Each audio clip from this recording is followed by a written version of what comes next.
Alright, सो आमिर खान मुत्तकी अफगानिस्तान के foreign minister बहुत कुछ करके चले गए हैं। अब इंडिया ने बहुत कुछ प्रॉमिस कर दिया, लेकिन अभी ये जो उनकी विजिट थी, इट वाज नॉट कि इंडिया क्या देगा या अफगानिस्तान क्या करेगा, ये सब तो बहुत बाद की बातें। अभी तो इंडियन गवर्नमेंट ने तालिबान की सरकार को, जो अभी अफगानिस्तान को रूल कर रही है, उसको रिकॉग्नाइज नहीं किया हुआ।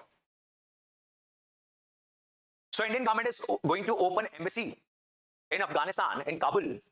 अब ये वो तालिबान है जो इंडिया की एम्बेसीज को, काउंसलेट ऑफिसेस को और बाकी जो भी इंफ्रास्ट्रक्चर ट्रिलियंस ऑफ डॉलर्स खर्च के इंडिया बना रहा था वहां पे, उसको लगातार अटैक किया करता था।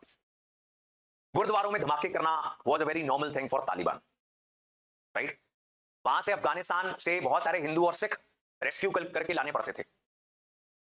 नाउ इन रियल वर्ल्ड आपको प्रैक्टिकल होना पड़ता है। तो देखो, आज वही अफगान हिंदू और सिख इनसे मिले हैं फॉरेन मिनिस्टर से, तालिबान ऑर्गेनाइजेशन के जो एक बहुत ही प्रोमिनेंट लीडर भी हैं, एंड यूनाइटेड नेशंस की टेररिस्ट लिस्ट में इनका नाम भी है। इनको वेवर मिला हुआ है इंडिया आने के लिए, नहीं तो इंडिया अरेस्ट करता है इनको अगर यूएन से वेवर ना मिला होता तो।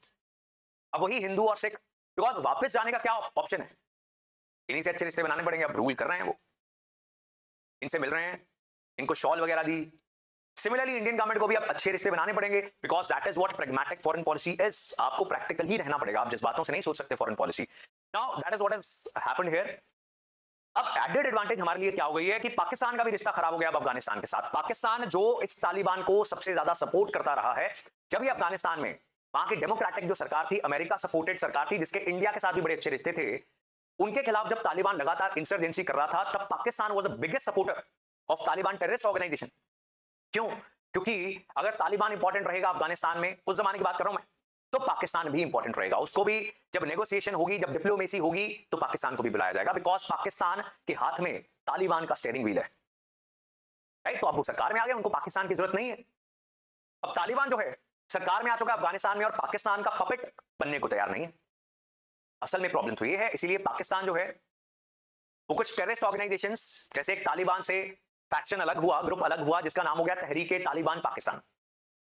अब ये पाकिस्तान की सरकार के खिलाफ लड़ाई करता है। इनका लीडर जो है वो अफगानिस्तान में छुपा हुआ है, ऐसा माना जाता है।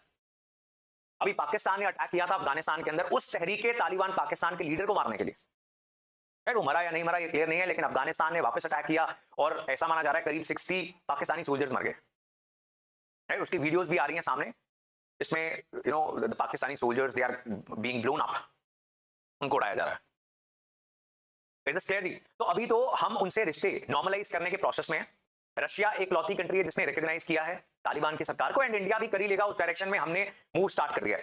अब फिजूल की कंट्रोवर्सीज इस विजिट पे क्रिएट हो गई कि महिला जर्नलिस्ट को नहीं बुलाया, right. May be government of India was not part of the process, जिसमें तालिबान के फॉरेन मिनिस्टर किन पत्रकारों से बात करना चाहते हैं शायद वो डिसाइड कर रहे होंगे, लेकिन इतनी कंट्रोवर्सी हुई, पर उनसे एक बार फिर से प्रेस कॉन्फ्रेंस करवाई गई।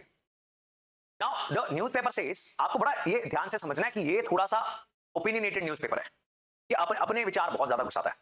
नाउ दे आर सेइंग कि ये एक मौका था इंडियन गवर्नमेंट के पास कि वहां पे महिलाओं और बच्चों के साथ जो अत्याचार हो रहा है उसके खिलाफ आवाज उठाएं। अब मैं तो इस चीज से एग्री नहीं करता। In foreign policy you are not suppose to do those things. हाँ, आज अगर हम रिश्ते में बर्डन प्रेशर क्रिएट करना चाहते हैं अफगानिस्तान सरकार के ऊपर, फिर हम जरूर बोलते हैं, लेकिन we are trying to improve ties, और इतना ज्यादा एफर्ट करने के बाद आप फिर एक ऐसी स्टेटमेंट दे दो, राइट। हाँ, हमारी लैंड के ऊपर ये डिस्क्रिमिनेशन नहीं चलेगा, और इसके लिए सेकंड प्रेस कॉन्फ्रेंस करवाई गई जिसमें फ्रंट रो पे वुमेन वर सिटिंग,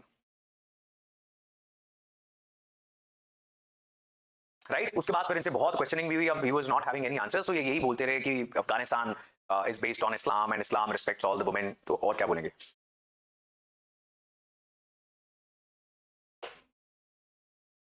रोने लगी थी क्या होने लगी थी।